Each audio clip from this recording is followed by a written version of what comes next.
Now we discussed about business risk relating to the particular project, and also we talked about the finance risk. A risk is basically uncertainty in the cash flows, uncertainty in the expected returns. Actually, I am investing in this thing. Suppose if you are going to construct a real estate project, and certainly you know something will come, the asset is created, you can sell. But the same 100 lakhs you are going to put it in a picture, production movie, you may get 10 times that, or you may lose everything. This is what we have been seeing. Actually, in all film industry, if somebody says he is very rich, only today is, as on today is rich, tomorrow he can become a beggar. So that we have seen number of people, nobody can be rich always in film industry, because one shot everything will be bombed. So let me take a model like this. The project requires, let us say, 100 crores. 100 crores is the money. Now one risk is the capital structure decision. Capital structure. I can have 60% equity, 40% debt. Now, debt means you have to pay interest whether you earn money or not, and whether you have profits or not, but the cost is less. Whereas equity, you need not pay, there is no profit, but then their expectations are very high. In a company, Tatas and all, they will always have to satisfy this shareholders' interest to ensure that the business, that's why value maximization. Big companies like Tata's, Ambani's and all, they ensure the shareholder investment is protected, if not appreciated. Right. This Royal Enfield Java company, any number of companies, 96, you have invested 50,000. In 2015, it is equal to 627 lakhs. So value creation is the guiding factor for you to survive in business. That's why the object of business is maximization of value. Now we have identified this is a risk. Suppose you have a high, this is more debt, this is called levered company.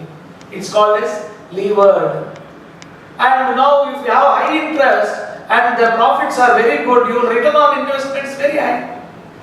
But suppose the sales fall, suddenly you are affected, then you are having interest component heavy, high interest component, high fixed cost component. In no time, like Malia, you will be wiped out of the business.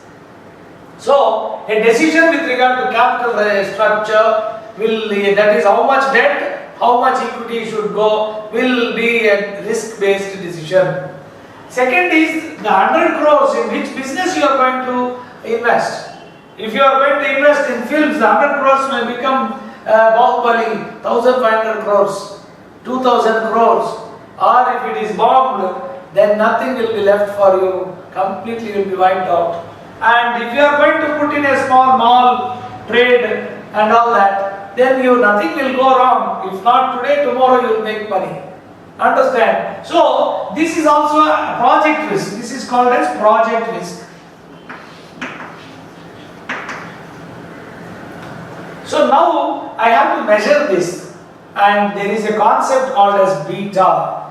Measurement of risk is first step is standard deviation. This is a traditional method, deviation from the expected mean, and from there now new models will chosen. First I am going to introduce you to the concept of beta. Concept of beta is a very important concept which is called as capital asset pricing model.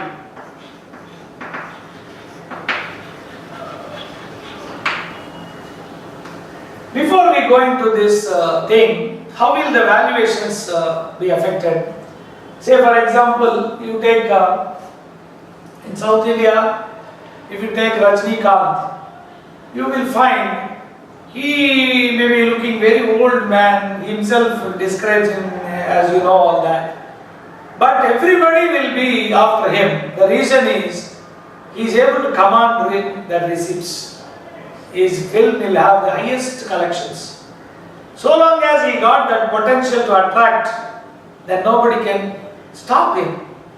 You can see the fortunes of any leader. If he is going to win the next elections, he is the king. Otherwise, another person is going to win the election, this man will fall. So continuously to keep yourself, you need to satisfy the interest of the stakeholders. Stakeholders, not just shareholders. But the concept of business, as you know, is value maximization. Now, take a simple model I am talking, and in a simple model wherein this security, a debenture is issued, face value 10,000. Face value 10,000. Now, what these values can be, three situations can arise. It will be less than at some point in time what you issued at 10,000. After some time, it may be quoting at 9,500. Below the face value, that means at discounted values. It can be at 10,000 rupees par, same value, or it can be 11,000. How? What is the driving force? Suppose somebody asks you how much value you can give. You take a cow. You will value cow not on the basis of its color, and you will value on the basis of the milk it is going to generate.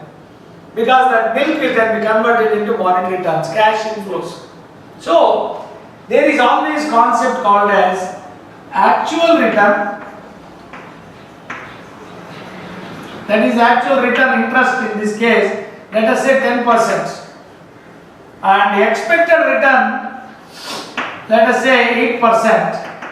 You are expecting only 8%, you are getting 10%. Therefore, it is going to be valued at premium. Actual return is more than expected return, then it will go at premium. Suppose if the actual return is less than the expected return, then it will be expected return, you expect 12%, but you are getting 10, the value falls at discount. And if it is equal, then it will be at par. How do you, now we are going to the next concept, how can you say this investment should give this much return? And the actual return can be computed, actual cash inflows calculation, actual profit can be computed. But expected profit is the key factor that will determine the valuations.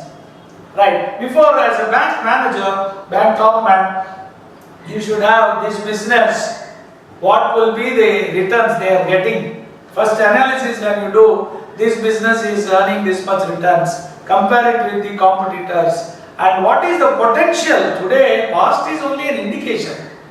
Very good past need not necessarily be a very good future.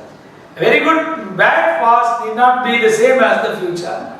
So it is the ability of the banker or the investor, the lender, you should analyze whether this investment will be profitable, safe. That is where your techniques of this appraisal model management tools we are going to teach.